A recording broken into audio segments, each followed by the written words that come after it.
Bonjour à tous et bienvenue dans cette nouvelle vidéo. Aujourd'hui, je vais répondre à la question: est-ce que la perversité narcissique serait génétique, pathologique, ou au contraire, il y a autre chose qui se passe? Ce qu'on peut justement observer, c'est que beaucoup de personnes aimeraient penser que c'est une pathologie parce que ça expliquerait que la personne, elle n'est pas vraiment mauvaise, que c'est pas vraiment de sa faute. Et en fait, c'est parce qu'on tient à une idée selon laquelle la personne ne peut pas prendre plaisir à faire mal et à répéter ça encore et toujours. Et donc il y a aussi cette question qui est sous-jacente: est-ce que la personne anticipe ses attaques, ses agressions? Il y a certaines personnes qui vont dire: oh ben non, puisque c'est une personne qui fonctionne comme ça par automatisme. Eh bien, tout ça est archi faux. Il faut faire attention à ce qu'on entend comme idée reçue.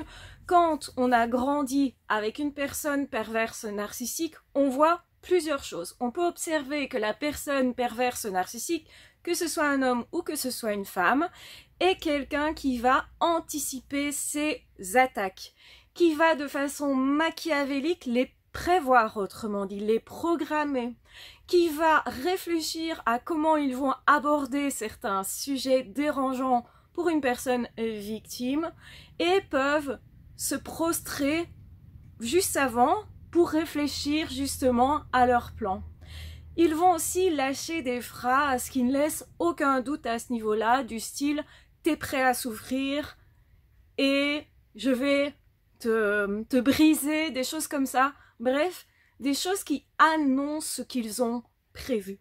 Et donc ça montre qu'ils ont conscience du mal qu'ils font, même s'ils vont masquer ça parce que, évidemment, quand on est sûr que c'est fait exprès, eh bien on va mieux se défendre et on va se dire: ok, là je risque gros, donc je vais avoir un instinct de survie et donc justement je vais aller contrer ça beaucoup plus facilement parce que je sais que l'agression, elle est claire. Plus ça va être trouble, moins je suis sûre que l'autre le fait exprès, que c'est sa vraie volonté comme ça, plus je pense que c'est une maladie. Et même si cette personne peut jouer de ça justement en disant: c'est pas de ma faute, je suis victime de la société, de mon histoire, de mon ex, de ma famille, etc., de mon enfance, de maltraitance, tout ce qu'on veut, ou je suis malade, il faut me pardonner. Ça peut être une maladie physique qui est mise en cause, ou ça peut être aussi une maladie d'ordre psychiatrique, et cette personne va dire: c'est pas de ma faute, c'est parce que je suis malade que j'agis comme ça. Comme s'il n'y avait pas de volonté derrière. Alors ça, c'est ce qu'ils adorent justement faire pour vous éviter de penser qu'ils sont responsables. Et ce qu'on oublie souvent, c'est que c'est pas parce que il y a peut-être des signes biologiques, c'est pas parce qu'il y a des signes parfois possiblement génétiques, même si c'est encore approuvé, que la personne ne participe pas à son trouble.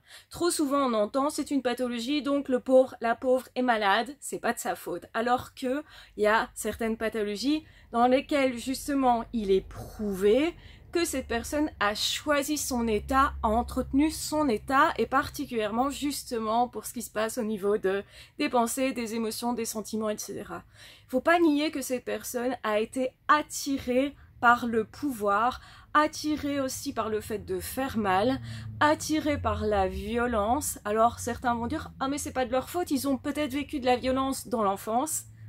Ça aussi, c'est pas forcément vrai, parce qu'on peut justement étudier l'histoire de vie de cette personne et parfois constater que justement, il n'y a pas de violence, en tout cas visible. Et c'est aussi le fait de constater qu'il y ait beaucoup de personnes qui ont vécu des traumatismes et dans des situations vraiment difficiles de violence, etc. Et malgré tout, ces personnes-là disent bien qu'elles ont choisi de ne pas devenir comme leur agresseur, de ne pas devenir comme leur famille, de se construire par rapport à d'autres personnes, d'autres éléments relationnels, etc. Et donc, autrement dit, les personnes qui ne sont pas devenues pervers narcissiques ont choisi de ne pas être comme ça. Parfois, ils ont choisi du coup d'être extrêmement gentils, serviables. Là aussi, c'est un autre biais puisque ces personnes-là eh bien, ne peuvent pas choisir d'être autre chose que gentils. Et donc là aussi, il y a un problème. Donc la personne, elle peut pas vraiment être elle-même que si elle peut choisir d'être gentille ou pas gentille, en fait. Et ce qui est très important de comprendre, c'est que aussi, il y a la neuroplasticité. Alors vous allez me dire, c'est quoi cette bête-là? Avec quoi elle vient? Mais en fait, c'est prouvé que notre cerveau, il va devenir mature au fur et à mesure des années. Autrement dit, le cerveau d'un individu, d'un jeune enfant, d'un enfant, n'est pas encore mature. Et que plus on va utiliser un système neuronal, plus cette partie du cerveau est censée se développer. Donc, c'est-à-dire que effectivement, on peut remarquer avec des IRM, donc de l'imagerie médicale, que certains individus, comme les psychopathes, n'auraient pas d'empathie et n'auraient pas développé autant cette zone qui est identifiée comme étant la zone de l'empathie dans le cerveau. Même si ça aussi, ça peut encore être contesté par certains spécialistes, parce que tout le monde n'est pas d'accord entre spécialistes. C'est pas parce qu'il y a une cause visible qui serait biologique que ce n'est pas en fait l'inverse qui s'est passé. C'est-à-dire que, eh bien, si on entretient notre empathie, peut-être cette zone se développe. Si on ne l'entretient pas, le cerveau il considère que c'est pas une fonction dont on a besoin et donc il va atrophier cette zone-là. Donc le développement neurologique est lié à comment on utilise notre cerveau.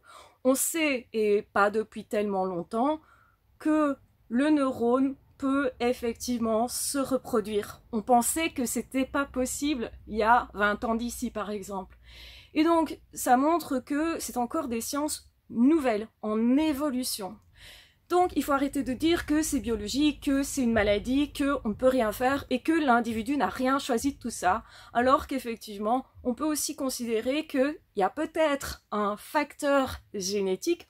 On peut trouver parfois plus d'agressivité dans certaines familles, donc on peut se dire c'est un peu dans l'arbre généalogique.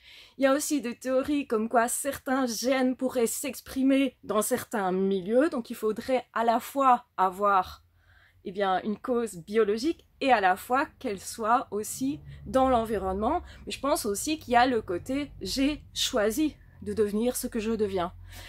Et justement, c'est parce que beaucoup d'enfants disent que durant l'enfance, ils ont construit à l'intérieur d'eux-mêmes une partie d'eux inatteignable face aux violences et que c'est cette partie intérieure d'eux qui a permis de se sauver, de se sauvegarder si vous voulez. Et donc, effectivement que beaucoup de personnes ayant vécu des violences vont expliquer qu'ils se sont projetés dans l'avenir en imaginant un autre idéal, d'autres relations, etc. pour se protéger quelque part. Et les pervers narcissiques, eux, ils expliquent tout l'inverse, qu'ils voulaient avoir la même puissance que la personne qui les agressait, et ils valorisent l'agression, mais aussi ces comportements-là violents, etc. Et donc, finalement, ils cherchent à les reproduire, et c'est pas du tout un comportement qui est innocent puisqu'ils anticipent avant ce qu'ils vont faire aux personnes et surtout ils prennent plaisir à ça. Donc effectivement qu'on peut débattre un petit peu, mais il faut arrêter de penser qu'ils sont innocents, qu'ils ne savent pas ce qu'ils font, que c'est pas choisi, que ce serait juste une maladie et qu'ils n'ont rien fait pour augmenter cette maladie éventuellement, en tout cas ces troubles. Donc ça c'est faux de penser ça, effectivement. Donc oui, les pervers narcissiques sont conscients de ce qu'ils font, ils sont responsables de ce qu'ils font, ils vous diront toujours qu'ils ne sont pas responsables, que la cause est tout sauf eux, et c'est comme ça aussi qu'on va reconnaître qu'ils sont narcissiques parce qu'ils ne veulent pas avoir quelqu'un de plus puissant qu'eux, donc ils ne vous donneront jamais raison par principe aussi, même si vous avez raison, parce qu'ils ne veulent pas avoir quelqu'un au-dessus d'eux, donc ils ne peuvent pas, justement, accepter l'idée selon laquelle ils ne seraient pas victimes. Donc ils vont toujours dire qu'ils sont victimes, probablement aussi parce que ils connaissent leur comportement, mais font semblant que c'était pas mérité si vous êtes juste en train de vous défendre pour éviter cette défense. Donc c'est une manipulation.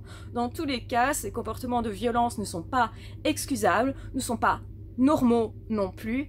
Et donc ce qui est important, c'est de vous dire que, eh bien, arrêtez de dire que c'est une maladie. Effectivement, ils sont fous, mais ils participent à cette folie pleinement, de façon pleinement consciente. Ils anticipent leur agression et ils les prévoient à l'avance. Ils ont même besoin d'y réfléchir, donc c'est pas si naturel que ça. Par contre, effectivement, ils se sont entraînés à avoir toujours le même type de comportement, donc ça devient automatique pour toute personne qui reproduit toujours le même comportement en fait. Nous aussi, on a l'habitude de se comporter de certaines façons dans certaines situations. Mais une personne qui est saine est une personne qui justement a les choix possibles, plein de choix possibles entre plein de comportements. Donc ça veut dire que normalement, une personne normalement constituée va avoir plein de possibilités et va pas rester dans quelque chose d'hyper rigide, alors qu'un trouble de personnalité ou plusieurs troubles de personnalité qui s'associent, eh bien là on est vraiment dans quelque chose d'extrêmement, extrêmement rigide. Et c'est pour ça que vous allez dire, mais c'est bizarre, les pervers narcissiques, ils ont tous le même fonctionnement, ils se ressemblent tous d'une certaine façon. Eh bien oui, dû à la rigidité. Donc c'est très important de comprendre que il faut arrêter de penser, parce que peut-être c'est plus plaisant pour nous, que ces personnes, elles seraient juste un peu méchantes par égarement.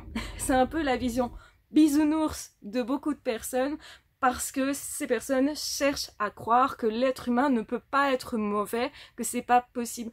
Ces personnes qui pensent ça sont en fait des belles personnes à l'intérieur, et c'est pour ça qu'elles n'imaginent pas qu'une autre personne puisse fonctionner tellement différemment de ce qu'elles sont elles-mêmes et de ce qu'elles ressentent être elles-mêmes. Et donc effectivement, souvent, les personnes qui sont victimes de ça mettent le temps avant de se rendre compte que cette personne perverse narcissique fait exprès de reproduire les agressions, et que c'est pour ça que ça revient encore et toujours, que malheureusement, la personne qui violente l'autre a tout à fait conscience de ce à quoi elle veut arriver, consciente de la souffrance de la victime, et surtout consciente que, à l'usure, effectivement, elle va traumatiser sa victime. Donc s'il vous plaît, ne vous laissez pas traumatiser, ne vous laissez pas endormir quelque part sous prétexte que ce serait peut-être une maladie et que cette personne, elle est innocente, qu'elle n'a pas fait exprès. C'est faux et archi faux, et ça devrait vous sembler vraiment grotesque au fur et à mesure que justement vous voyez agir la personne, parce que ces personnes agissent comme ça même par rapport à des animaux, des enfants. Quoi de plus innocent qu'un enfant en bas âge qui n'a rien fait pour mériter ça? Si vous n'êtes pas sûr d'être innocent en vous, parce que peut-être vous vous êtes rebellé, vous vous êtes énervé, et c'est normal que notre patience à certains moments avec ces gens-là, ils nous mettent à bout, et donc c'est normal de s'énerver un peu, ou d'avoir envie justement de remettre cette personne à sa place, parce que c'est en fait plutôt un signe de santé de notre part que l'inverse. Mais si vous regardez l'agissement de ces personnes sur d'autres personnes, ça pourrait être extrêmement plus choquant pour vous, parce que vous allez peut-être moins facilement vous rendre compte de la situation quand c'est sur vous, ou quand c'est sur une personne extérieure, et surtout quand c'est sur vos enfants, sur vos animaux, sur des personnes qui ne leur ont rien fait, qu'ils ne connaissent même pas, mais ils n'hésitent pas justement de façon entièrement gratuite à faire mal à quelqu'un, à humilier quelqu'un qui ne leur a pourtant rien fait, juste parce qu'ils sont en rage contre cette personne, jaloux à l'extrême contre cette personne, ils se réjouissent du malheur des autres, et surtout ils le provoquent. Donc attention, c'est important de remettre un petit peu les choses au clair à ce niveau-là, parce que je comprends cette envie de croire que c'est juste une maladie, que c'est fait par hasard, etc. Mais ce n'est pas la réalité, malheureusement. Donc oui, il y a des personnes qui sont vraiment des personnes qui entretiennent la noirceur, qui entretiennent la souffrance, qui adorent la violence, quelque part, qui vont jouer avec ça, et qui justement sont tellement déconnectés aussi d'eux-mêmes qu'ils ne peuvent pas ressentir des belles choses pour les autres et que c'est complètement intentionnel, c'est entretenu, autrement dit. Donc, attention justement au fait de croire qu'une maladie mentale ne serait qu'extérieure et que la personne n'interviendrait pas là-dedans. Dans certains cas, effectivement, quand c'est un trouble de personnalité, la personne peut faire quelque chose pour justement être moins toxique, ce qui montre clairement que justement, eh bien, les pervers narcissiques ont choisi d'être violents et gratuitement. Et ils vont le dire clairement qu'ils voudraient recommencer, que c'est quelque chose qui les excite quelque part, et donc non, ce n'est pas normal, ça n'a absolument rien de normal, et il ne faut pas accepter la violence parce qu'elle est trop souvent banalisée, et c'est ça souvent qui fait que la victime, elle est dans de telles souffrances, c'est justement parce qu'elle ne sait pas que faire de cette violence, parce que rarement on se retrouve face à ce type de violence dans notre vie, et c'est pour ça qu'on va développer souvent un traumatisme parce qu'on se sent impuissant, on se sent justement confronté à quelque chose qui nous fait extrêmement peur et justement auquel on n'est pas sûr parfois de pouvoir survivre, alors que vous avez ces forces en vous et que beaucoup de personnes se sortent de cette situation, mais c'est nous-mêmes qui devons nous sortir, on ne doit pas attendre un sauveur, ça peut être aussi, il faut le rappeler, c'est nous-mêmes qui trouvons en nous l'occasion de partir parce qu'on retrouve sa flamme de vie à l'intérieur.